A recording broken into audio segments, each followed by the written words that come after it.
మిగిలిన 7 అధ్యాయాలు ఉన్నాయి. దయచేసి ఈ 7 అధ్యాయాలను కూడా త్వరగా మనము ధ్యానం చేసుకునడానికి ప్రభు మనకు కృపను అనుగ్రహించునుగాక. ప్రధానంగా ఈ రోమా పత్రిక నేను మీకు చాలాసార్లు ఈ మాట చెప్పాను. ఉపోద్ఘాతంలో జ్ఞాపకం చేస్తూ పరిశుద్ధ బైబిల్ గ్రంథంలో ఈ పత్రిక చాలా విశిష్టమైనది. ఎటువంటిది ఇది అంటే ఏంటి? ప్రత్యేకమైన పత్రిక. ఎందుకు ఈ పత్రిక ప్రత్యేకమైనదంటే, ఈ పత్రిక ఎవరికి రాశాడు పౌలు గారు? రోమా సంఘానికి రాశారు. ఈ రోమా సంఘాన్ని వాస్తవానికి పౌలు గారు ప్రారంభం చేయలేం. ఆనాడు పెంతెకొస్తు దినమున చెదిరిపోయినటువంటి విశ్వాసులలో ఒకరు కావచ్చు, లేదా అపోస్తలుడైన పేతురు గారు కావచ్చు ఈ సంఘాన్ని ప్రారంభించి ఉండొచ్చు. ఈ రోమా పట్టణం అంతటిలో యూదులు అనేక మంది ఉండేవారు, యూదులు నివసిస్తూ ఉండేవారు. అయితే అట్టి వారికి సువార్తను ప్రకటించాలని, అట్టి వారికి దేవుని యొక్క వాక్యాన్ని బోధించాలని అపోస్తలుడైన పౌలు గారు ప్రార్థన చేస్తూ ఉండేవాడు. తనకు అవకాశం దొరకలా. అనేక ప్రాంతాలకు వెళ్ళి సువార్తను ప్రకటించాడు. అనేక ప్రాంతాలలో దేవుని యొక్క బిడలను బలపరిచాడు. అనేక సంఘాలను స్థాపించాడు. అనేక పట్టణాలు ప్రాంతాలు ప్రయాణం చేస్తూ ఉన్నాడు. కానీ ఎందు నిమిత్తమో కానీ రోమా పట్టణానికి వెళ్ళడానికి తనకు అనుమతి దొరకలే. ఎక్కడి నుంచి? పెద్ద ఆయన దగ్గర నుంచి, యేసయ్య దగ్గర నుండి అనుమతి దొరకలే. ప్రార్థన చేస్తూ ఉన్నాడు. ఈ ప్రార్థన చేసే ప్రక్రియలో ఒకసారి పౌలు గారు కొరింథీ ప్రాంతంలో సువార్తను ప్రకటిస్తున్నప్పుడు అక్కడ నుండి పౌలు గారిని తీసుకెళ్ళి రోమా చెరసాలలో ఉంచారు. వారిని అడిగాడు, నేను మీకు చెప్పాను ఇంతకుముందే, బాబు ఎక్కడ కట్టుకెళ్తున్నారా ఈసారి నన్నంటే, నిన్ను అక్కడ ఇక్కడ పెడితే అందరికీ నువ్వు సువార్త చెబుతున్నావు కాబట్టి ఈసారి నేనేం చేస్తాం? రోమా పట్టణంలో ఉన్నటువంటి రోమా చెరసాలలో నిన్ను ఉంచుతామని జ్ఞాపకం చేశారు. సరే, రోమా చెరసాలలో ఉన్న సువార్త ప్రకటించేవాడు బంధించబడినా సువార్త బంధించబడలేదు. దేవుని స్తోత్రం చెబుదాం. సువార్త ప్రకటించేవారు బంధించబడ్డారు, సువార్త ప్రకటించేవారు లేరు. కానీ దేవుని యొక్క సువార్త బంధించబడలేదు.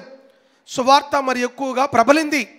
పౌలు గారు అందుకని ఫిలిప్పీ సంఘంతో రాస్తూ అంటాడు, నా బంధకముల మూలముగా సువార్త మరి ఎక్కువగా ప్రబలినని ప్రేతోర్యములో ఉన్న సేన వారికి తక్కిన వారందరికీ స్పష్టమాయను అంటాడు. 1వ అధ్యాయం 14వ వచనంలో, ఫిలిప్పీ 1:14 ఆ మాట అంటాడు. అయితే పౌలు గారు పునరా అనేక పట్టణాలకు సువార్తను ప్రకటిస్తూ ఈ రోమా పట్టణానికి వెళ్ళి సువార్తను ప్రకటించాలని ఆశ కలిగి ఉన్నాడు. అయితే పౌలు గారు ఈ రోమా చెరసాలకు వెళ్ళే ఈ ప్రక్రియలో ఎప్పుడైతే పౌలు గారు అరెస్ట్ చేయబడి చెరసాలకు తీసుకుపోయే ఈ ప్రక్రియలో ఈయన ఏం చేశారంటే, ఈ రోమా పట్టణానికి ఈయన కంటే ముందుగా ఉత్తరాన్ని రాసి పంపించాడు. పౌలు గారు రాసినటువంటి 13 పత్రికలలో ఈ రోమా పత్రిక పెద్ద పత్రిక. దాదాపు 16 అధ్యాయాలు కలిగినటువంటి పత్రిక ఇది. అంత మాత్రమే కాదు, ఈ రోమా పత్రికకి ఉన్నటువంటి విశిష్టత ఏమిటంటే, ఈ పత్రికలో దేవుని బిడ్డలారా, ఈ పత్రిక రోమా పత్రిక పరిశుద్ధ బైబిల్ గ్రంథంలో 45వ పుస్తకం. పరిశుద్ధ బైబిల్ గ్రంథంలో 45వ పుస్తకం. 16 అధ్యాయాలు ఉన్నాయి, 433 వచనాలు ఉన్నాయి. ఈ రోమా పత్రికలో 16 అధ్యాయాలు ఉన్నాయి, 433 వచనాలు ఉన్నాయి. 87 ప్రశ్నలు ఉన్నాయి. ఈ రోమా పత్రికలో 16 అధ్యాయాలలో 87 ప్రశ్నలు ఉన్నాయి. పాత నిబంధనకు సంబంధించిన వచనాలు 19 వచనాలు అపోస్తలుడైన పౌలు గారు దీనిలో కోడీకరించినట్లుగా ప్రధానంగా మనం చూస్తూ ఉన్నాం. అయితే పిల్లరా, ఈ రోమా పట్టణము ఎక్కడ ఉండేదంటే ఐరోపా ప్రాంతానికి, ఐరోపా ఖండానికి దిగువ భాగంలో 7 పర్వతాలు ఉండేవి. గ్రీసు ప్రాంతంలో దేవుని బిడ్డలారా ఈ రోమా అనే పట్టణం ఉండేది. ఈ రోమా పట్టణము ఇది 4 రోడ్ల ఏమంటాం 4 రోడ్ల కూడలి. అనేక ప్రాంతాలకు ప్రయాణం చేయడానికి ఈ రోమా పట్టణము కేంద్ర బిందువుగా ఉండేది. ఈ రోమా పట్టణంలో బహు భయంకరమైనటువంటి అన్యాచారాలు ఉండేవి, బహు భయంకరమైనటువంటి విగ్రహారాధన ఉండేది. ఈ రోమా పట్టణంలో 13 దేవాలయాలు ఉండేవి. ఈ 13 దేవాలయాలలో ఒక దేవాలయం ప్రాముఖ్యమైనది. ఆ గాడెస్ పేరు ఏమిటంటే ప్రేమ దేవత. ఏ దేవత? ప్రేమ దేవత కదా. ప్రేమ దేవతని ఆరాధించడానికి ఎవరు వెళ్తారు? ఎవరు? ప్రేమికులు కరెక్టే నువ్వు చెప్పింది మంచి. ప్రేమికులు అక్కడికి వెళ్తూ ఉంటారు. అయితే పిల్లరా, బహు భయంకరమైనటువంటి పాపముతో నిండినటువంటి ఈ పట్టణానికి పౌలు గారు సువార్తను ప్రకటించడానికి వెళ్ళాడు. ఈ రోమా పట్టణము 7 కొండల మీద నిర్మించబడినటువంటి పట్టణము. ఈ రోమా పట్టణము నుండి ప్రపంచ నలుదిక్కులకి రోడ్లు వేశారు, అంతే కదా. నేను చాలాసార్లు చెప్పాను, ఉపోద్ఘాతాన్ని మరలా వెనక్కి తీసుకొస్తున్నాను. ఒక సేయింగ్ ఉంది, ఏంటి? All roads leads to Rome. అన్ని రోడ్లు ఎక్కడికి వెళ్తాయి? రోమ్ పట్టణానికి వెళ్తాయి. ప్రపంచానికి కేంద్రముగా రోమ పట్టణం ఉంది. కొడితే కుంభస్థలాన్ని కొట్టాలని ఎట్టోకట్ట రోమా పట్టణంలో స్వార్థ ప్రకటించాలని, నా బ్రతుకు మూలముగానైనా సరే, నా చావు మూలముగానైనా సరే క్రీస్తు నామము మహిమపరచబడాలని అపోస్తలుడైన పౌలు గారు ఈ రోమా పట్టణము పిల్లరా, ఆ చెరసాలలో వేయబడ్డ రోమా పట్టణములో బంధించబడిన ప్రియమైన బిడ్డలారా, పౌలు గారు సువార్తను ప్రకటించడం మాత్రం ఆపలేదు. దేవుని యొక్క పరిచర్య చేయడం ఆపలేదు. దేవుని యొక్క పరిచర్యలో ముందుకు కొనసాగడం మాత్రం ఆగలేదు. బెదిరించారు, భయపెట్టారు, చెరసాలలో వేశారు, ఒకటి తక్కువ 40 దెబ్బలు కొట్టారు. ఈసారి సువార్త ప్రకటిస్తే నేను చంపేస్తామని చెప్పారు. కానీ పౌలు గారు అంటాడు ఫిలిప్పీ 1:21, నా మట్టుకైతే బ్రతుకుట క్రీస్తు, చావైతే లాభం. ఫిలిప్పీ 1:19 అంటాడు, ఈ మాట అంటాడు. వాళ్ళందరూ వచ్చి, అరే బాబు నిన్ను చంపేస్తాం, సువార్తను ప్రకటిస్తే నిన్ను బ్రతకనివ్వంటే పౌలు గారు ఈ మాట అంటాడు, నా బ్రతుకు మూలమునైనా సరే, నా చావు మూలముగానైనా సరే క్రీస్తు యేసు నామము మహిమపరచబడాలి. దేవుని స్తోత్రం కలుగును గాక. అందరం కలిసి చెబుదాం హల్లెలూయా. అంటే పౌలు గారి యొక్క హృదయాభిలాష ఏమిటంటే దేవుని యొక్క నామము ప్రచురపరచబడాలి, క్రీస్తుని గూర్చి సువార్తను ప్రకటించాలి. అందుకనే రోమాపత్రిక 1:16 అంటాడు, సువార్తను గూర్చి నేను సిగ్గుపడువాడను కాదు అని పౌలు గారు జ్ఞాపకం చేస్తాడు. ఇవన్నీ విషయాలు మనం ధ్యానం చేస్తూ వచ్చాం. అయితే పిల్లరా, ఈ 9 అధ్యాయాల్లో పౌలు గారు అనేక సంగతులను జ్ఞాపకం చేశాడు. ఈ రోమా పత్రిక అంతా కూడా 4 విషయాలను డీల్ చేస్తుంది. ఎన్ని విషయాలు? 4 విషయాలు డీల్ చేస్తుంది. రోమా పత్రిక అయిపోయిన తర్వాత ఒకరోజు మిమ్మల్ని అందరిని పిలిచి ఎగ్జామ్ పెట్టుకుందాం, చూద్దాం ఎవరెవరు ఎంత తిన్నారో, ఎవరెవరు ఎంత రాయగలరో చూద్దాం, ఎన్ని మార్కులు వస్తాయో చూద్దాం. మీ పిల్లల్ని నువ్వు ఎగ్జామ్లో మార్కులు సరిగా రావట్లేదు అంటాం కాదు, నీకు రావాలి మార్కులు ముందు. ఓకే, అర్థమైంది భాస్కర్ గారు? రైట్, సంతోషం పిల్లరా. ఈ 9 అధ్యాయాల్లో ప్రధానంగా మనం ఏం చూస్తామంటే, మొదటగా పౌలు గారు మొదటి 3 అధ్యాయాల్లో పాపమును గురించి జ్ఞాపకం చేస్తాడు. దేనిని గురించి? బాబు, పాపం అనే జబ్బు అందరిలో ఉంది, పాపానికి పరిష్కారం కావాలి, పాపము చాలా ప్రమాదకరమైనది అని జ్ఞాపకం చేస్తూ ఉన్నాడు. అందుకనే 3వ అధ్యాయం 21 రోమపత్రిక 3:21 జ్ఞాపకం చేస్తూ, ఏ భేదము లేదు, అందరూ పాపము చేసి దేవుని అనుగ్రహించే మహిమను పొందలేకపోతున్నారు. రోమీయులకు రాసిన పత్రిక 6:20 ఏమంటాడు? ఇదిగో పాపం వల్ల వచ్చే జీతం మరణం, కానీ క్రీస్తు యేసునందు నిత్య జీవము అని జ్ఞాపకం చేస్తున్నాడు. మొట్టమొదటిగా పాపమును గురించి జ్ఞాపకం చేస్తున్నాడు. రెండోది 4వ అధ్యాయం నుండి 9వ అధ్యాయం వరకు ప్రాయశ్చిత్తమును గురించి జ్ఞాపకం చేస్తున్నాడు. ఏమిటది? ప్రాయశ్చిత్తం. అవును, పాపం చేసావు, అయితే ఏంటి? పాపం చేసామంటే పరిష్కారం కావాలి కదా. ఇప్పుడు ఒకడు దొంగతనం చేశాడు, దొంగతనం చేస్తే ఏంటి? అయితే ఏంటి? శిక్ష పడాలి. అందుకని పౌలు గారు 4వ అధ్యాయం నుండి 9వ అధ్యాయం వరకు ఆయన జ్ఞాపకం చేస్తూ, పాపానికి ప్రాయశ్చిత్తం ఒకటి ఉంది. ఏమిటది? పాపం వల్ల వచ్చే జీతం చెప్పాలా? మరణం. అందుకనే యాకోబు భక్తుడు రాస్తూ అంటాడు, దురాశ గర్భమును ధరించి పాపమును కనగా పాపము పరిపక్వమై మరణమును కనెను అని జ్ఞాపకం చేస్తారు. పౌలు గారి యొక్క హృదయాభిలాష ఒకటే, యేసుక్రీస్తు వారు ఏమని ఉద్దేశించారంటే, ఏ ఒక్కరూ నశించకూడదు. యేసుక్రీస్తు వారు పిల్లరా దేవుని బిడలైన వారు, ఆయన పోలికలో సృజించబడిన వారు, ఆయన పోలికలో నిర్మించబడిన వారు, ఆయన పోలికలో ఉన్నవారు పిల్లరా నశించిపోకూడదని, నశించిన దానిని వెతికి రక్షించడం కొరకు మనుష్య కుమారుడు ఈ లోకానికి వచ్చాడని లేఖన భాగం సెలవిస్తూ ఉంది. అయితే పిల్లరా, ఈ 2 విషయాలు మనం ధ్యానం చేసాం. ఏంటి? పాపం ఒకటి, పాపానికి ప్రాయశ్చిత్తం ఒకటే. యేసయ్యే ప్రాయశ్చిత్తం. పాపం చేసావా, పాపంలో వచ్చే జీతం మరణము, కానీ క్రీస్తు యేసునందు నిత్య జీవం ఉంది. It can be any sin. ఎంత ఘోర పాపివైనా సరే, ఎంత ఘోరమైన స్థితిలో ఉన్న వ్యక్తివైనా సరే యేసయ్య క్షమించగలడం. ఒక సండే స్కూల్ పిల్లవాడు సండే స్కూల్ టీచర్ గారికి ఒక ప్రశ్న రాశాడు. ఆంటీ యేసయ్య ఏ పాపాలను క్షమిస్తాడు, ఏ పాపాలను క్షమించడు అని రాశాడు.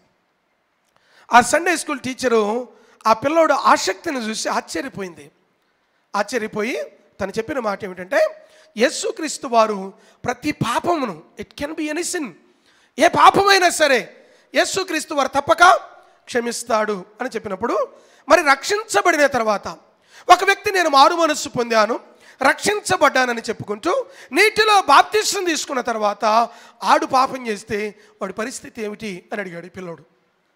ఏమని అడిగాడండి? రక్షించబడ్డాం, మారు మనస్సు పొందాం, పాపం చేస్తూనే ఉన్నావు, మరి వాడి పరిస్థితి ఏమిటి అని ఆ పిల్లవాడు అడిగినప్పుడు ఆ సండే స్కూల్ టీచర్ గారు చక్కని ప్రత్యుత్తరం ఇచ్చింది. చెప్పిన మాట ఏమిటంటే, వాస్తవానికి రక్షించబడిన వ్యక్తి ఎవరైనా సరే పాపములో కొనసాగడం. అర్థమైందన్న మాట? మరలా చెప్పాలా? రక్షించబడిన ఒక వ్యక్తి ఏ పాపంలోనైనా కొనసాగడు. ఒకవేళ ఇప్పుడు గొర్రె ఉంది, నడుస్తూ వెళ్ళిపోయి బురదలో పడిపోయింది, బాగుంది అనుకుంటుందా? ఏం చేస్తుందిరా?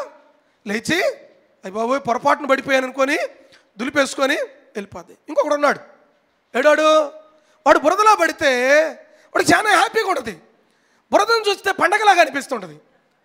ఆడు బురదలా కనుక పండుకుంటే ఇంక లేవడు. లంచ్ బెల్లు కొట్టు, డిన్నర్ బెల్లు కొట్టు, బ్రేక్ఫాస్ట్ బెల్లు కొట్టు, వాడు రాడు. ఎందుకంటే వాడి స్వభావం అదే. అయితే ఆత్మీయ బిడ్డలుగా క్రీస్తు యేసులో మనము నూతనపరచబడిన వారము కాగా, ఎవడైనా క్రీస్తునందు ఉన్న ఎడల వాడు నూతన సృష్టి, క్రీస్తులో వెలిగించబడుతూ ఉన్నాం. నూతనత్వంలోనికి ప్రతిరోజు ప్రభువారు మనల్ని మలుస్తున్నారని జ్ఞాపకం చేస్తున్నాడు. అయితే పౌలు గారు ఈ 10వ అధ్యాయంలోకి వచ్చేసరికి ఒక ప్రాముఖ్యమైన విషయాన్ని జ్ఞాపకం చేస్తూ ఉన్నాడు. 9వ అధ్యాయంలో కూడా ఆ సంఘటనను మనం జ్ఞాపకం చేసుకుంటాం. 9వ అధ్యాయము, రోమాపత్రిక 9వ అధ్యాయము మొదటి వచనాన్ని చూడండి దయచేసి. మొదటి వచనం ప్లీజ్. నాకు బహు దుఃఖమును క్రీస్తునందు నిజమే చెప్పుచున్నాను, సాక్ష్యమిచ్చుచున్నది, సాధ్యమైన ఎడల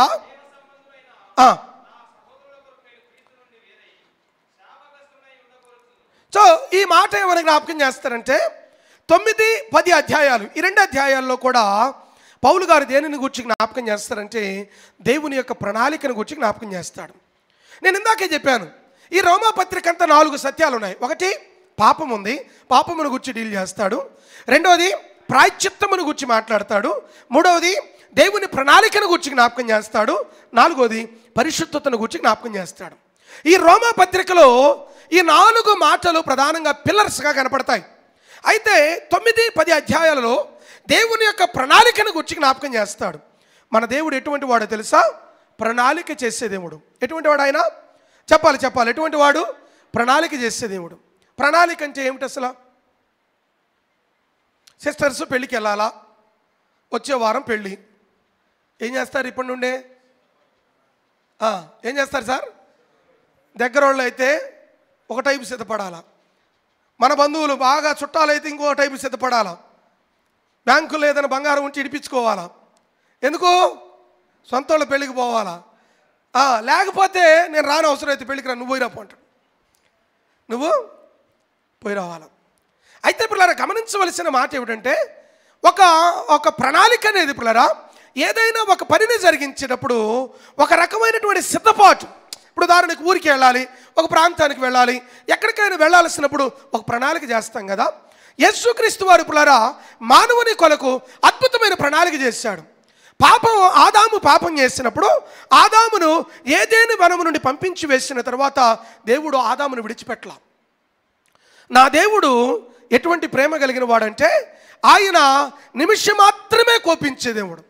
ఆదాము పిల్లరా దేవునికి అవిధేయుడు అవుతున్న బట్టి ఆ ఏదైనా వరం నుండి ఆదామును పంపించేశాడు. పిల్లలు ఇంట్లో ఈ బైబుల్ డిస్కషన్ జరుగుతూ ఉన్నప్పుడు ఒక మాట అడిగారు. వాళ్ళు అడిగిన మాట ఏంటంటే, అన్నా ఈ ఆదాము అవ్వ పాపం చేశారు, ఏదైనా వరం నుండి వాళ్ళు ఎలగొట్టబడ్డారు, మరి జంతువులు పశువులు ఇవన్నీ కూడా అక్కడే ఉండేవి కదా, వాటికి ఏమైంది అన్నప్పుడు వాక్యం ఏమైనా సెలవుస్తుంది, వాళ్ళని కూడా దేవుడు ఎలగొట్టాడు. ఈ జంతువులు పశువులు ఇవన్నీ కూడా ఆదాము పేర్లు పెట్టాడు వాటికి. దేవుడు వాటిని నోటి మాట చేత సృజించాడు. వాటన్నిటిని కూడా ఆదాము అవ్వతో కలిపి వాటన్నిటిని బయటికి పంపించినట్లుగా లేఖన భాగంలో మనం చూస్తాం. అయితే గమనించవలసిన సత్యం ఏమిటంటే పౌలు గారు ప్రధానంగా ఏమంటాడంటే దేవుని యొక్క ప్రణాళిక ఉన్నది అన్న సత్యాన్ని ప్రధానంగా తెలియజేస్తూ ఉన్నాడు.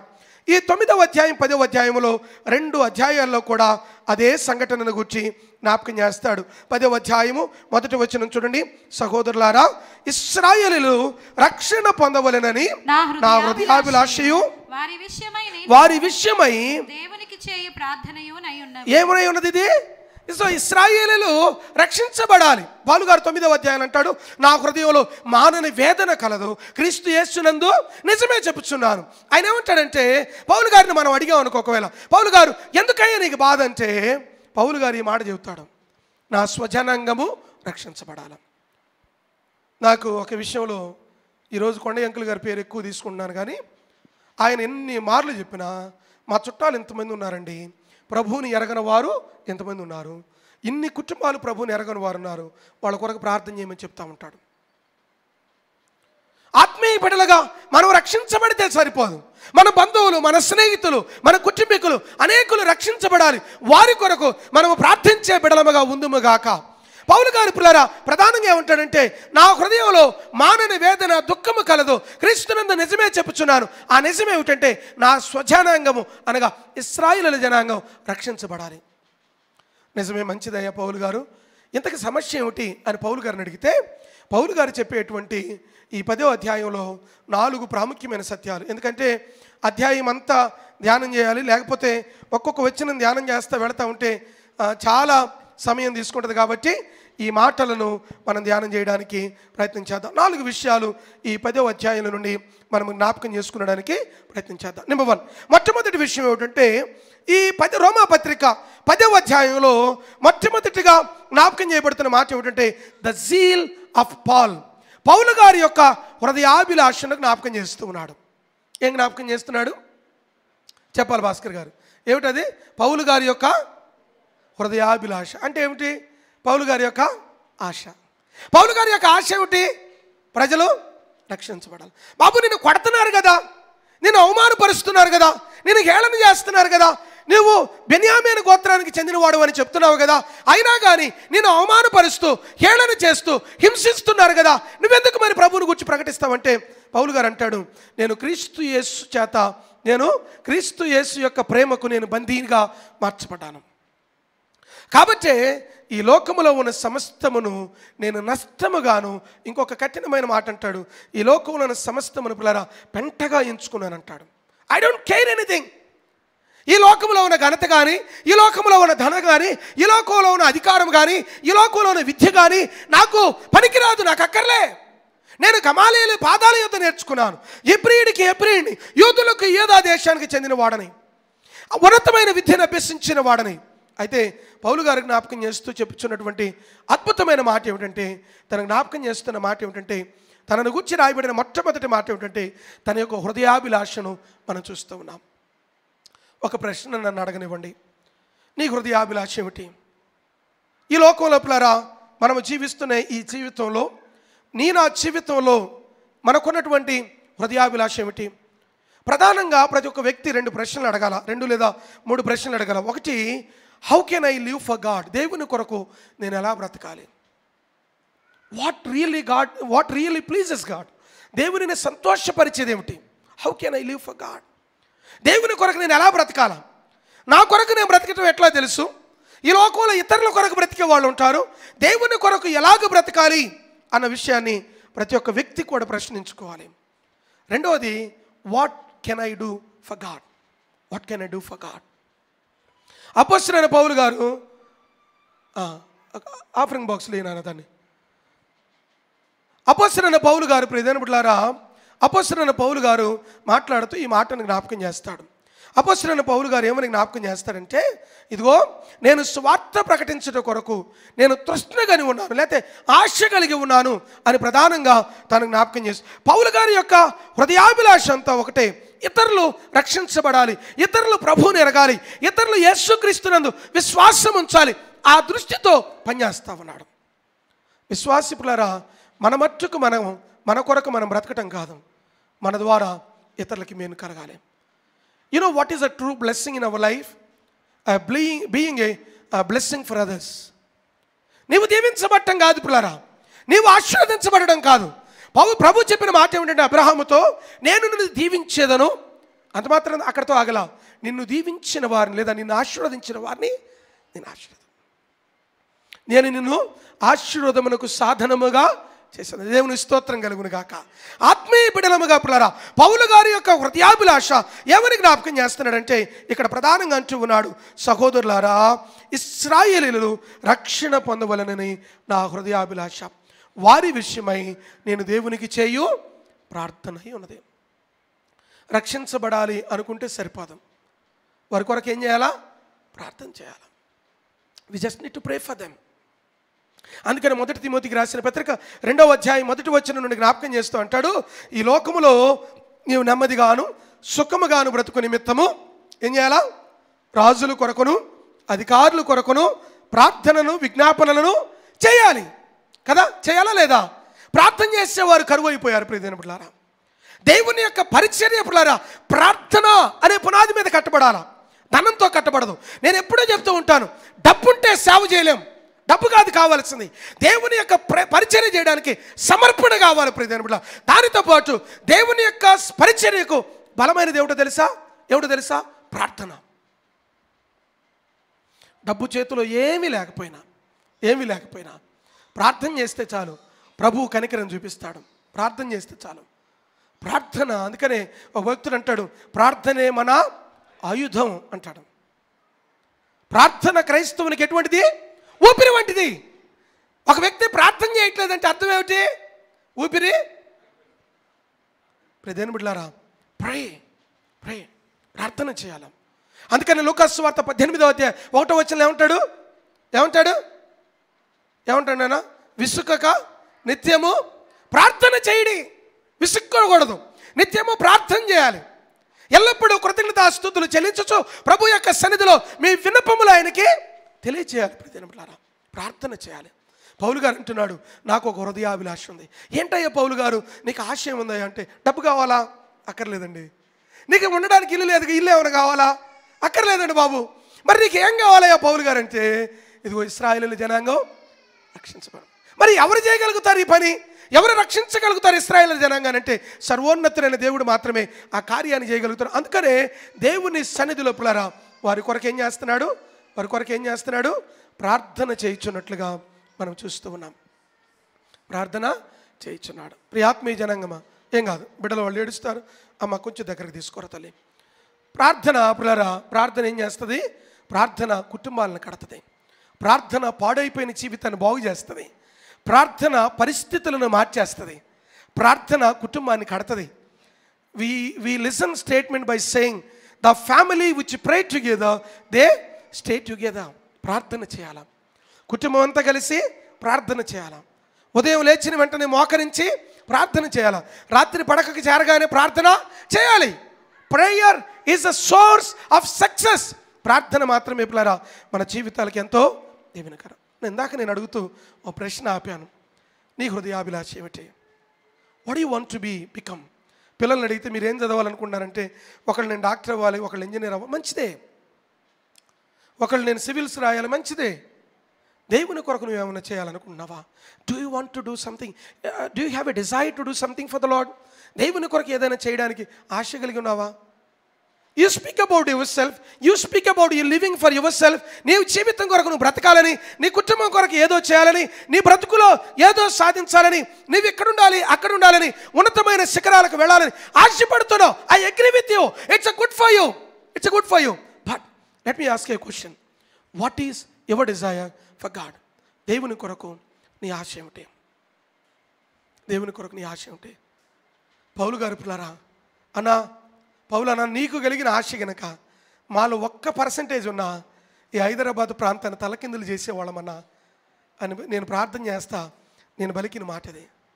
1% ఉన్నా మన ఇంటి ప్రక్క వాళ్ళు ఈ హైదరాబాదులో మెకానికల్ లైఫ్ బ్రతుకుతాం. ఏ లైఫ్ అన్నా? మెకానికల్ అంటే ఒక యంత్రంలాగా. ఆఫీసుకు పోతాం, ఇంటికి వస్తాం, అంత వండుకుంటాం, భార్య బిడ్డలు అంత తింటాం, మళ్ళీ పండుకుంటాం, మళ్ళీ పొద్దున్న లెగుతాం, మళ్ళీ డ్యూటీకి మన పక్కింటి పేరు కూడా మనకు తెలియదు. నిజం తెలుసా బ్రదరు? పక్కింటి వాళ్ళ పేరు తెలీదు. కారణం ఏమిటంటే వాళ్ళ పని వాళ్ళు చేసుకుంటారన్న. తెల్లగుంటాడు, నల్లగుంటాడు, పొడుగు ఇవే తెలిసినాయి, ఎందుకంటే రోజు కనపడతారు కాబట్టి. అంతేగాని వాళ్ళ పేరు వారి కొరకు ప్రార్థన చేయాలి. దావీదు భక్తుడు ఈ మాట అంటాడు, 42వ కీర్తన 1వ వచనం అంటాడు, దుప్పి నీటి వాగుల కొరకు ఆశపడినట్లు దేవా నా ప్రాణము నీ కొరకు ఆశే కాదు తృష్ణ కొనుచున్నది. దానికంటే హై కేటగిరీ అది. ఆశ కంటే గొప్పది అది. నేను తృష్ణ కొనుచున్నాను దేని కొరకు? నీ కొరకు నా ప్రాణము తృష్ణ కొనుచున్నది అని జ్ఞాపకం చేస్తూ ఉన్నాడు. 112వ కీర్తన 10వ వచనంలో జ్ఞాపకం చేస్తూ అని అంటాడు, వ్రాయబడిన మాట ఏమిటంటే భక్తిహీనుల ఆశ భంగమైపోవును అని జ్ఞాపకం చేస్తాడు. You must have a desire for the lord. భక్తి కలిగిన వారమై ఉండి, దేవుని బిడలమై అయిన వారమై ఉండి పిల్లరా, దేవుని కొరకు ఆశ కలిగిన వారమై ఉండాలి. ప్రభు అంటాడు, ఆశ కలిగిన ప్రాణమును నేనేం చేస్తాను? తృప్తిపరుస్తాను. You need to have a desire for your family. You need to have a desire for your children. You need to have a desire for God. దేవుని కొరకు తృష్ణకొని ఉండాలి. You need to have a desire for your society. దేవుని బిడ్డలుగా పిల్లరా ఆశ కలిగి ఉండాలి. ప్రియమైన బిడ్డలారా, భారతదేశానికి వచ్చిన మిషనరీస్ చూడండి, వాళ్ళు వచ్చిన వాళ్ళు ఎవరు కూడా వాళ్ళ కొరకు రాలే. ఒక మదర్ తెరిసాని తీసుకోండి, మదర్ తెరిసా గారిని తీసుకోండి. ఎందుకొరకు వచ్చింది ఆవిడే? ఎందుకొరకు వచ్చింది? ఆమె దేశంలో తినడానికి తిండి లేకనా, ఉండటానికి ఇల్లు లేకనా, లగ్జరీగా బ్రతకలేకనా? నో, బిడ్డలకు పరిచర్య చేయడానికి వచ్చింది.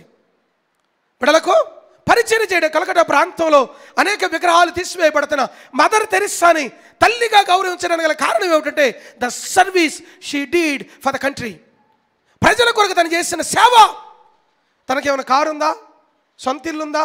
లేకపోతే బంగ్లాలు ఉన్నాయా? పోనీ గోల్డ్ ఒక 100 తులాలు 200 తులాలు ఉండుంటుంది ఆమెకి? ఈ లోకంలో ఎవరిని గౌరవిస్తారు చెప్పండి? సిస్టర్స్ మీరు చెప్పండి, మీరు ఎవరిని గౌరవిస్తారు? ఊరకు అనుకుందాం మళ్ళీ అన్నమాట. నడువడ్డానం పెట్టుకొని ఏదండి మెడ నిండా అనా బంగారం ఉండి BMW ఆడియో దాని మీద ఉన్నదో రోల్స్ రాయో వాట్ ఎవర్ ఇట్ ఈస్ వేసుకొని దిగితే మనుషులు గౌరవిస్తారు. దేవుడు అలా కాదు చూసేదే. దేవుడు పిల్లరా మన హృదయాలను చూస్తాడు. దేవుని కొరకు పిల్లరా ఎంతో కొంత ఆశ కలిగిన బిడలముగా ఉందుముగాక. భక్తుడైన దావీదు అంటాడు, తన ఆశను వ్యక్తపరిస్తే 23వ కీర్తన చివరి వచనం అంటాడు, ఆయన ఈ మాటకి జ్ఞాపకం చేస్తాడు, నేను చిరకాలము యెహోవా మందిరములో నా ఆశ అదేనయ్యా.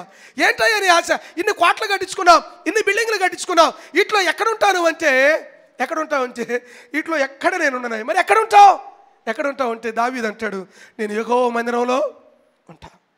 58వ కీర్తన 8వ వచనం అంటాడు, ఇదిగో నేను దేవుని యొక్క మందిరములో పచ్చని ఒలీవ మొక్క వలె ఉన్నాను అని జ్ఞాపకం చేస్తాడు. దేవుని బిడలగా పౌలు వలె ఆశ కలిగి ఉందము కాక. రెండవ విషయం ఏమిటంటే, మొట్టమొదటిగా పౌలు గారు తన ఆశను వ్యక్తపరుస్తూ ఉన్నాడు. రెండవది అక్కడ ఉన్న సమస్యను జ్ఞాపకం చేస్తూ ఉన్నాడు. 10వ అధ్యాయం 2వ వచనం. 10వ అధ్యాయం 2వ వచనం, వారు దేవుని యందు ఆసక్తి గలవారని వారిని గూర్చి సాక్ష్యం ఇచ్చుచున్నాను. వాళ్ళని గూర్చి ఏమంటాడు? దేవుని గూర్చి, దేవుని ఎడల చెప్పాలి, దేవుని ఎడల ఆసక్తి కలిగిన వారు, దేవుని ఎడల ఆసక్తి కలిగిన వారు. మరి బాగానే ఉన్నారు కదా, దేవుని ఎడల ఆసక్తి కలిగిన వారితో నీకు ప్రాబ్లం ఏముంది పౌలు గారు అంటే అప్పుడే చెబుతాడు. అక్కడే అంటాడు, అయినను వారి ఆసక్తి జ్ఞానానుసారమైనది కాదు. ఎటువంటిది కాదు? జ్ఞానానుసారమైనది కాదు. ఏలయనగా వారు దేవుని నీతిని ఎరుగక తమ స్వనీతిని స్థాపింప పూనుకొని దేవుని నీతికి లోబడలేదు. సో పౌలు గారు ఏమని జ్ఞాపకం చేస్తారంటే, మొట్టమొదటిగా తన హృదయాభిలాషను వ్యక్తపరుస్తున్నాడు. రెండవది పిల్లారా, మొదటి ఆశ ఏమిటంటే యూదులైన వారు రక్షించబడాలి. ఈ పౌలు గారు ఎవరికి రాశాడు ఉత్తరం? ఇశ్రాయేలు జనాంగానికి, రోమా పట్టణంలో ఉన్న వారికి రాశారు. నేను ఇంతకుముందు కూడా చెప్పాను, ఆ సంఘంలో విభేదాలు ఉండేవి. అన్యులైన వారు ప్రభు దగ్గరకు వస్తూ ఉంటే యూదులు అనుకునేవారు మేము అబ్రహాం సంతానం, మేము గొప్పవాళ్ళం అనుకుంటూ ఉంటే పౌలు గారు, బాబు ఏ భేదం లేదు, అందరూ సమానమే. దేవుని మందిరంలో గొప్ప ధనిక భేద ఏమి లేవో, దేవుని సన్నిధిలో అందరము సమానం, we are equal in the presence of God అని చెప్పి జ్ఞాపకం చేస్తూ వారిని హెచ్చరిస్తూ పిల్లారా పౌలు గారు చెప్తున్నప్పుడు యూదులలో ఒక సమస్య ఉంది. ఆ సమస్య ఏమిటంటే వారు ప్రభువుని తిరస్కరించారు. They have rejected God. రెండవ విషయాన్ని మనం ఏం ధ్యానం చేస్తున్నామంటే ద ప్రాబ్లమ్ ఆఫ్ జూయిష్, ఇశ్రాయేలు జనాంగం యొక్క సమస్య. వారి సమస్య ఏమిటంటే పిల్లారా, వారు దేవునిని తిరస్కరించారు. ఎందుకు దేవునిని వారు తిరస్కరించారంటే, వారు ఏమనుకున్నారంటే దేవుడు ఎట్లా వస్తారనుకున్నారంటే, యేసుక్రీస్తు వారు యెషయా భక్తుడు చెప్పినట్లుగా ఆయన రాజులకు రాజు, ప్రభువులకు ప్రభువు కదా, is a prince of piece కదా. యేసుక్రీస్తు వారు డైరెక్ట్గా ఆకాశం నుండి యూదులందరూ ఒక దగ్గర సమకూర్చిన తర్వాత కిందకు దిగుతాడు అనుకున్నారు. వారు ఊహించలే. కన్యక గర్భవతి యెషయా భక్తుడు ప్రవచించాడు, మీకా భక్తుడు ప్రవచించాడు. ఆ ప్రవచనములు వారు ఎరగలే. The problem with the Jewish people is they could not able to realize and recognize the word of God. దేవుని యొక్క వాక్యమును ఎరగలేకపోయారు. అనేక మార్లు పిల్లరా దేవుని యొక్క మాటలు మనం చదువుతాం, but we don't understand. That's a problem.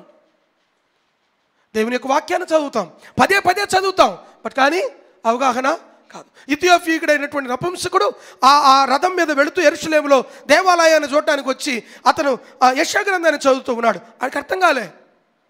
ఆయనకి ప్రభు యొక్క ఆత్మ ఫిలిప్ మీదకి వచ్చి, ఫిలిప్ రథం కంటే స్పీడ్గా పరిగెత్తాడు అన్న. నిజం, రథం కంటే స్పీడ్గా పరిగెత్తి అన్నను కలుసుకొని, అన్న ఏం వాక్యం చదువుతున్నావు అని అడిగాడు. నేను చదువుతున్నా, నీకెవరు చెప్పారంటే, నాకు చెప్పారులే, విషయం ఏంటి నీకు అర్థమైందా అని అడిగాడు. వివరించేవాళ్ళు లేకపోతే నాకు ఎట్లా అర్థమవుతుంది అన్నాడు. ఫిలిప్ ఆ లేఖన భాగాన్ని తనకు వివరించిన తర్వాత ఫిలిప్ ఒక మాట అడుగుతాడు, ఇక్కడ నీళ్లు ఉన్నాయి, నువ్వు బాప్తిసం తీసుకోవడానికి ఆటంకం ఏమి అని అడుగుతాడు. వెంటనే నాకు ఇష్టమే అనగానే ఆ నపుంసకుడు నీటిలోకి దిగిన తర్వాత ఫిలిప్ అతనికి బాప్తిసం ఇచ్చి అక్కడి నుంచి వెళ్ళిపోతాడు. మరలా ఫిలిప్ ఆ నపుంసకుడిని ఎప్పుడు కలుసుకోలే. వాక్యం చెప్తుంది అన్నమాట. క్రీస్తునందు ప్రియమైన బిడ్డలారా, ఇక్కడ సమస్య ఏమిటంటే, ఈ యూదులకు పిల్లరా ఒక సమస్య ఉంది. వారికి ఉన్న ప్రాబ్లం ఏమిటంటే లేఖన భాగాన్ని అవగాహన చేసుకోలేకపోతా ఉన్నారు. అంత మాత్రమే కాదు, రెండవ సమస్య ఏమిటంటే వారికి పిల్లరా, వారు they have a zeal for the wrong reason. ఇప్పుడు కొంతమంది ఈ టెర్రరిస్టులు ఉంటారు కదా, టెర్రరిస్టులు చదువుకున్న వాళ్ళ చదువుకోలేని వాళ్ళ ఎవరండి? బాగా మేధావులు వాళ్ళు, మామూలు కాదు వాళ్ళు, మహామేధావులు. Correct sir, correct. వాడికి అదొక దౌర్భాగ్యమైన బుద్ధి. వాడు చదువురానోడు కాదు ప్రియమైన బిడ్డలారా. వీరికి సత్యం తెలుసు పిల్లరా, వీరైనా కానీ they have a Dzire, they have a seal for the wrong reason. అంత మాత్రమే కాదు, వాళ్ళు అనుకున్నది ఏమిటంటే వీ డోంట్ నీడ్ సాల్వేషన్, రక్షణ మాకు అక్కర్లేదు అని వారు అనుకున్నారు పిల్లరా. అనుకొని ఆ 3వ వచనంలో సమస్యను జ్ఞాపకం చేస్తా ఉన్నాడు పౌలు గారు. సమస్య ఏమిటంటే అనగా వారు దేవుని నీతి ఎరగలేదు. They could not able to recognise the righteousness of God. దేవుని యొక్క నీతి ఏమిటో వాళ్ళకి అర్థం కాలే. దేవుని యొక్క నీతిని వారు అవగాహన చేసుకోలేకపోయారు. దేవుని యొక్క నీతి వారికి స్పష్టం కాలే. దేవుని యొక్క నీతి వారికి స్పష్టం కాలే. ఒకటేమో దేవుని నీతి అర్థం కాలేదు, రెండోది వారు స్వనీతిని పూనుకుంటా ఉన్నారు. కొంతమంది సెల్ఫ్ రైచియస్నెస్ అంటాం కదా, నేను పరిశుద్ధుడిని అనుకుంటా ఉంటాం. అందుకనే మొదటి యోహాను పత్రికలో 1వ అధ్యాయము 8, 9 వచనాల్లో రాసుకుంటూ వస్తూ 7వ వచనం నుండి మీలో పాపము లేదని మీరు చెప్పిన ఎడల మనల్ని మనమే మోసపుచ్చుకుంటున్నామని జ్ఞాపకం చేస్తున్నాడు. ఆ తర్వాత 9వ వచనంలో జ్ఞాపకం చేస్తూ మీ పాపములను మీరు ఒప్పుకొని ఎడల ఆయన నమ్మదగిన వాడు నీతిమంతుడు గనక మీ సమస్త దుర్నీతి నుండి ఆయన విడిపించి మిమ్మును పవిత్రులుగా చేయును అని జ్ఞాపకం చేస్తున్నాడు. సంగమా, ఈ ఉదయకాల సమయంలో do you have any difficulty to understand about God? Do you have a difficulty of understanding the scripture? Commit to the Lord. దేవుని యొద్దకు రావాలి ప్రియమైన బిడ్డలారా. పరిశుద్ధాత్మ దేవుడు బిడ్డలారా ఆయన వివరించడానికి, విశదపరచడానికి సిద్ధంగా ఉన్నాడు. నేను బైబిల్ స్టడీలో జ్ఞాపకం చేస్తూ ఒక మాట చెప్పాను పిల్లరా. చెప్పిన మాట ఏమిటంటే, స్క్రిప్చర్ అర్థం కావాలంటే, లేఖన భాగం అర్థం కావాలంటే ఒకళ్ళ సహాయం కావాలి. ఆ సహాయం ఎవరిదో తెలుసా? పాస్టర్ గారిది కాదు. పాస్టర్ గారు వివరించినా పాస్టర్ గారికి కూడా వివరించే ఒక ఆయన ఉన్నాడు. వారు ఎవరో తెలుసా? ఎవరమ్మా చెప్పాలా? పరిశుద్ధాత్మ దేవుడు. దేవునికి స్తోత్రం కలుగును గాక. బిగ్గరగా చెబుదాం, పరిశుద్ధాత్మ దేవుడు ప్రియమైన బిడ్డలారా ఆయన గూఢమైన ప్రతి సత్యమును ఆయన బయలుపరుస్తాడు. Holi spirit reveals. నేను చాలా కాలం క్రితం ఈ మాటను ఒకసారి జ్ఞాపకం చేశాను. ప్రత్యేకంగా కొరియా ప్రాంతంలో దేవుని యొక్క పరిచర్య ప్రకటించినటువంటి పాల్ యాంగిచ్చో గారు ఆయన దేవుని యొక్క పరిచర్య ప్రారంభం చేసిన ఆ దినములలో వాళ్ళ సంఘము ప్రపంచంలోనే అత్యంత సంఖ్య కలిగినటువంటి సంఘం. ఆయన అడిగారు, బ్రదర్ ఎలా ఇంతమంది ఆత్మలు ఎలా సంపాదించావు అంటే, నేను ఎక్కడ సంపాదించానండి బాబు, ప్రభువే నడిపించాడు. మరి ఏమిటి రహస్యం ఏమిటంటే మా సంఘములో 24 గంటలు ప్రార్థన జరుగుతుంది. మీరు కొరియా దేశానికి వెళ్ళి చూడండి, మీరు 2 దేశాలకు తప్పక చూడాలా. ఏమిటేంటి? కొరియా దేశాన్ని ఒకటి చూడాలా, ఓకే. రెండవది యెరూషలేము ఒకటి తప్పక. కొరియా దేశంలో ప్రేయర్ మౌంటైన్స్ ఉంటాయి. ఏముంటాయి నాన్న? జనమంతా తెల్లవారుజాము 3 గంటలకు పోయి ఆ కొండల మీద మోకరించి ప్రార్థన చేస్తూ ఉంటారు. నిజం, మనం 3ంటికి కాదు 6ంటికి కూడా మోకరించాం కదా. నిజమే నేను చెప్పింది బ్రదరు. వాళ్ళు 3 గంటలకే వెళ్ళిపోయి నేను చెప్పాను ఒకసారి బిల్లీ గ్రాహం గారిని ఆ చర్చిలో మాట్లాడడానికి పిలిచినప్పుడు, బిల్లీ గ్రాహం గారు అన్నారు, నేను పడుకున్నానండి, ఎన్నింటికి రావాలి సర్వీస్కి అని అడిగితే, ఏం లేదు సార్, రాత్రి 12:15 వచ్చేయండి అన్నాడట. ఇప్పుడు బిల్లీ గ్రాహం గారు నవ్వి, ఏంటి బాబు రాత్రి 12:15కి నిద్రపోయే టైం, ఈ టైంలో ఎవడొస్తాడండి అన్నాడంట. అనుకున్నారంట. అయితే పిల్లరా, బిల్లీ గ్రాహం గారు తెల్లవారుజామున, క్షమించాలి, 12 గంటలు ఆ టైంకి మందిరం దగ్గరకు వచ్చేసరికి మందిరం అంతా నిండిపోయిందంట. చప్పట్లు కొడుతూ దేవుని స్తుతిద్దాం. దేవుడు అంతమంది ప్రజలను ఆకర్షించడానికి గల కారణం ఏమిటో తెలుసా? ప్రేయర్, ప్రార్థన. ప్రియ దేవుని బిడ్డలారా, అయితే దేవుని బిడ్డలుగా మనం గమనించాల్సింది ఏమిటంటే, ఈ యూదుల పిల్లరా వారికి ఉన్న సమస్య ఏమిటంటే, మొదటిగా వారు దేవుని నీతి ఎరగలేదు, రెండవది వారు స్వనీతిని స్థాపించాలనుకున్నారు, మూడవది వారు దేవునికి లోబడలేదని జ్ఞాపకం చేస్తున్నాడు. 48వ కీర్తన 10వ వచనంలో జ్ఞాపకం చేస్తూ ఈ మాట అంటాడు నీతిని గురించి. ఇంకా 2 విషయాలు ఉన్నాయి, సమయం వేగంగా పరిగెత్తుతూ ఉంది. 2 విషయాలు నేను త్వరగా ముగించడానికి ప్రయత్నం చేస్తాను. 2 విషయాలు. 48వ కీర్తన 10వ వచనం చూడండి. దేవా నీ నామము ఎంత గొప్పదో, నీ కీర్తియు అంత గొప్పది. దేవుని కుడి చేయి దేనితో నింపబడి ఉంది? నీతితో నింపబడి ఉన్నది అని జ్ఞాపకం చేస్తున్నాడు. యూదుల యొక్క ప్రాబ్లం ఏమిటంటే పిల్లరా, వారు సత్యాన్ని ఎరగలేకపోయారు. ప్రకటన గ్రంథంలో ఒక సంఘాన్ని గూర్చి, లవోదికీయ సంఘాన్ని గూర్చి దూత జ్ఞాపకం చేస్తూ ప్రకటన గ్రంథంలో 7 సంఘాలతో మాట్లాడుతున్నప్పుడు 3వ అధ్యాయము 14వ వచనాన్ని చూడండి. ప్రకటన గ్రంథము 3వ అధ్యాయము 10. లవోదికీయలో ఉన్న సంఘపు దూతకు ఇలాగ వ్రాయము, ఆమెను వాడును నమ్మకమైన సత్య సాక్షియు, దేవుని సృష్టికి ఆదియునైన వాడు చెప్పు సంగతులేవనగా, నీ క్రియలను నేను ఎరుగుదును, నీవు చల్లగానైనను వెచ్చగానైనను లేవు, నీవు చల్లగానైనను వెచ్చగానైనను ఉండిన ఎడల మేలు.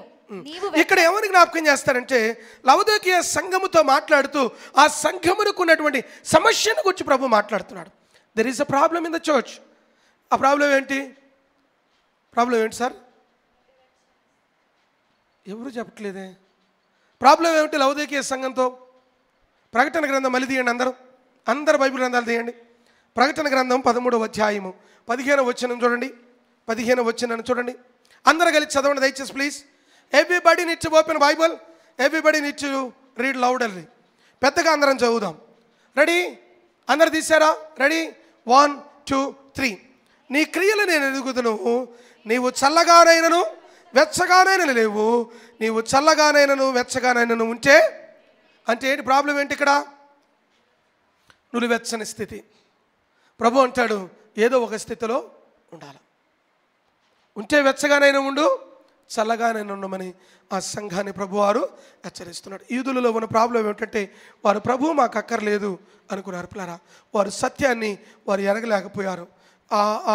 యూదులు పిల్లరా ప్రధానంగా ధర్మశాస్త్రానికి ధర్మశాస్త్ర సంబంధమైన నీతికి విశ్వాస సంబంధమైన నీతికి వ్యత్యాసం ఉంది. ధర్మశాస్త్ర సంబంధమైన నీతి యూదులకు మాత్రమే, విశ్వాస సంబంధమైన నీతి అందరి కొరకు ఉన్నది. ధర్మశాస్త్రము పిల్లరా క్రియల ద్వారా నీతిమంతులుగా తీర్చబడ్డాం. ఈ నూతన నిబంధన కాలంలో విశ్వాసము ద్వారా మనం నీతిమంతులుగా తీర్చబడ్డాం. ధర్మశాస్త్రం అనేది it speaks about self righteousness, వ్యక్తిగత పరిశుద్ధతను గురించి, నీతిని గురించి జ్ఞాపకం చేస్తాడు. నూతన నిబంధన గ్రంథంలో గాడ్ ఈజ్ అ రైచియస్, దేవుడు మనల్ని నీతిమంతులుగా తీర్చాడని జ్ఞాపకం చేస్తున్నాడు. There is a lot of difference. Number 3, 3వ సత్యం ఏమిటంటే ద రెమెడీ, ద పరిష్కారం. ఏమిటది? మొట్టమొదటిది ఏమిటి? పౌలు గారి యొక్క హృదయాభిలాష. రెండవది యూదుల యొక్క సమస్య. మూడవది సమస్యకి పరిష్కారం. Very simple. పౌలు గారు ఏమని జ్ఞాపకం చేస్తాడంటే, సమస్య ఉన్నది అని తేలిన వెంటనే, ఉదాహరణకు డాక్టర్ గారు ఏం చేస్తాడంటే, నువ్వు అనారోగ్యంగా ఉంటే అన్ని టెస్టులు చేసినాక సమస్య తెలిసిన తర్వాత ఏం చేస్తాడు? పరిష్కారం. మందులు రాస్తాడా లేదా? మందులు రాస్తాడు. చాలా మందులు రాస్తారు. మెడికల్ షాప్ కనుక వాళ్ళదైతే ఇంకా ఎక్కువ మందులు రాస్తారు. 3 నెలలకు 4 నెలలు వాడమని రాస్తారు. సరే, ఆ మెడిసిన్ చాలా తర్వాత డ్యామేజ్ చేస్తుందన్న సంగతి ఆయన కూడా తెలుసు. డ్యామేజ్ అయితే మళ్ళీ అక్కడికి వస్తామని ఆయన హృదయాభిలాష. మెట్టుకు పులారా 10వ అధ్యాయంలో జ్ఞాపకం చేస్తూ ఈ మాట అంటాడు. సమస్యకు పరిష్కారాన్ని తెలియజేస్తూ 9వ వచనాన్ని చూడండి. 9వ వచనం అదేమనగా, యేసు ప్రభు అని నీ నోటితో ఒప్పుకొని దేవుడు మృతులలో నుండి ఆయనను లేపినని నీ హృదయమందు విశ్వసించిన ఎడల నీవు రక్షించబడదువు.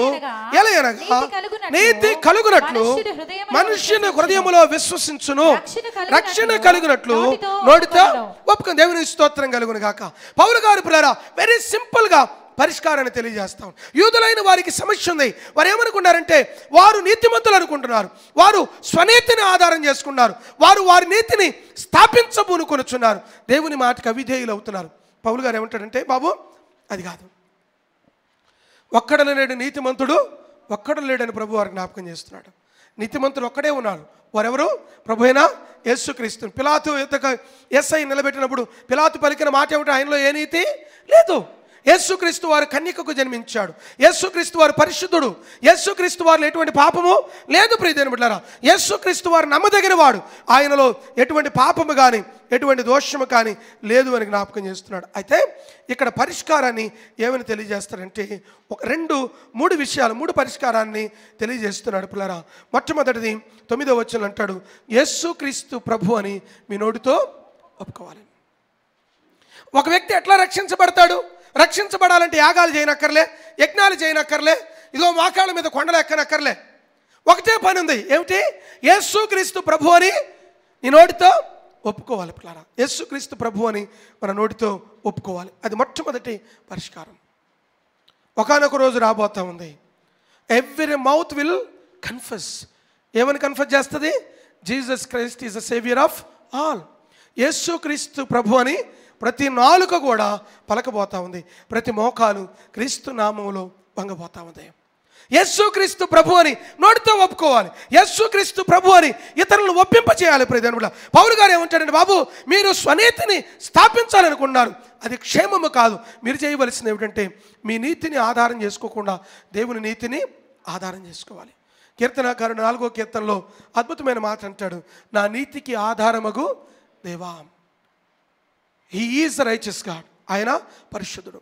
1 పేతురు పత్రిక రాస్తూ 1వ అధ్యాయంలో జ్ఞాపకం చేస్తూ 13, 14 వచనాల్లో మనం చదువుతున్నప్పుడు ఈ మాట అంటాడు, నేను పరిశుద్ధుడును గనక మీరును పరిశుద్ధులై ఉండుడి అని జ్ఞాపకం చేస్తాడు. God is holy, we need to be holy. ఇక్కడ వీరితో చెప్పిన పరిష్కారం ఏంటంటే, మొట్టమొదటిది యేసుక్రీస్తు ప్రభు అని మీ నోటితో ఒప్పుకోవాలి. దేవుడు ఆయనను మృత్యులో నుండి లేపినని నీ హృదయమందు విశ్వసించాలి. మొట్టమొదటిది ఒప్పుకోవాలి ప్రియదేవుని బిడ్డలారా. రెండవది నీ హృదయంలో విశ్వసించాలి అని జ్ఞాపకం చేస్తున్నాడు. అక్కడే మాట జ్ఞాపకం చేస్తూ 10వ వచనం కూడా చూడండి. ఎలయనగా నీతి కలుగునట్లు మనుష్యుని హృదయంలో విశ్వసించును, రక్షణ కలిగినట్లు నోటితో. ఒక వ్యక్తి నీతిమంతుడిగా తీర్చబడాలంటే ఏం చేయాలి? హృదయంలో విశ్వసించాలి అని జ్ఞాపకం చేస్తామన్నాడు. హృదయంలో విశ్వసించాలి. ఆత్మీయ బిడ్డలముగా పిల్లరా, ప్రభు యొక్క సన్నిధిలో దేవుని యందు విశ్వాసం ఉంచే బిడ్డలముగా మనం ఉండుదుముగాక. విశ్వసిస్తూ ప్రభుతో నడిచే బిడ్డలముగా ఉందుముగాక. 17వ వచనంలో ఇంకొక పరిష్కారాన్ని పౌలు గారు జ్ఞాపకం చేస్తున్నాడు. కాగా వినుట వలన విశ్వాసము కలుగును. వినుట క్రీస్తు గూర్చిన మాటలను బట్టి కలుగును అని జ్ఞాపకం చేస్తున్నాడు. పౌలు గారు ఏమంటాడంటే, వారి సమస్యను ఎరిగి పౌలు గారు వారి సమస్యకు పిల్లరా పరిష్కారం జ్ఞాపకం చేస్తున్నాడు. 8వ వచనం చూడండి. అదేమని చెప్పుచున్నది? వాక్యము నీ యొద్దను నీ నోటను నీ హృదయములో ఉన్నది, అది మేము ప్రకటించు విశ్వాస వాక్యం అని జ్ఞాపకం చేస్తున్నాడు. వీరికి ఒక సమస్య ఉంది. ఆ సమస్యకు పరిష్కారం ఏమిటంటే యేసుక్రీస్తునందు విశ్వాసం ఉంచాలంటాడు. హెబ్రీయులకు రాసిన పత్రిక 9వ అధ్యాయము 14వ వచనాన్ని చూడండి. హెబ్రీయులకు రాసిన పత్రిక 9వ అధ్యాయము 14వ వచనం. ఇంకా చివరి విషయం ఉంది. నేను ఒక 10 నిమిషాల్లో ఆ చివరి విషయాన్ని జ్ఞాపకం చేసి ముగిస్తాను. నిత్యుడగు ఆత్మ ద్వారా తన్ను తాను దేవునికి నిర్దోషినిగా అర్పించుకొనిన క్రీస్తు యొక్క రక్తము నిర్జీవ క్రియలను విడిచి దేవుని సేవించుటకు, జీవము కలిగిన దేవునిని సేవించుటకు మీ మనస్సాక్షిని ఎంతో ఎక్కువగా శుద్ధి చేయనని జ్ఞాపకం చేస్తున్నాడు. నిత్యుడగు ఆత్మ ద్వారా తన్ను తాను దేవునికి నిర్దోషిగా అప్పగించుకొనిన క్రీస్తు యేసు యొక్క రక్తము నిర్జీవ క్రియలను విడిచి జీవము గల దేవునిని సేవించుటకు మీ మనస్సాక్షిని ఏం చేస్తుంది? శుద్ధి చేస్తుంది. పరిష్కారం ఏమిటంటే, ద రెమెడీ ఏమిటంటే the blood of Jesus Christ. యేసు క్రీస్తు వారి యొక్క రక్తము ప్రతి పాపమును ఆయన కడిగి వేస్తాడు. ఎంత ఘోర పాపివైనా, ఎట్టి స్థితిలో ఉన్న వ్యక్తివైన పిల్లరా, ఎట్టి పరిస్థితులలో ఉన్న వ్యక్తి అయినా మన జీవితాల్లో పిల్లరా దేవుడు ఏం చేస్తాడంటే మన నీతిమంతులుగా ఆయన తెరుస్తాడు. ఇందాక నేను జ్ఞాపకం చేశా కదా, మొదటి యోహాను 1వ అధ్యాయం 9వ వచనం అంటాడు, ఇదిగో మీ పాపములు మీరు ఒప్పుకొని ఎడల ఆయన నమ్మదగిన వాడు నీతిమంతుడు కనుక మనల్ని ఏం చేస్తాడంటే ఆయన మనల్ని పరిశుద్ధులుగా తీర్చిదిద్దుతాడు. దేవుని యొక్క బిడలుగా మనం పరిశుద్ధులుగా ఉండడం దేవుని యొక్క హృదయాభిలాష. దేవుని ఆశ ఏమిటంటే పిల్లరా, నిన్ను దీవించాలని, ఏ ఒక్కరు నశించిపోకూడదని, ఏ ఒక్కరు నిత్య నరకాగ్ని గుండానికి వెళ్ళకూడదని. నరకాగ్ని గుండం ఎవరి కొరకు సిద్ధపరచబడిందో తెలుసా? ఫాలెన్ ఏంజెల్స్ కొరకు, లూసిఫర్ వాడి యొక్క అనుచరుల కొరకు సిద్ధపరచబడింది. ఈ లోకంలో ఉన్న బిడ్డలందరూ రక్షించబడాలన్నది దేవుని హృదయాభిలాష. మరి రక్షించబడతారా అంటే ఎందరైతే తను అంగీకరిస్తారో వారందరికీ ఆయన పిల్లలగుటకు దేవుడు అధికారాన్ని ఇచ్చాడని జ్ఞాపకం చేస్తున్నాడు పిల్లరా.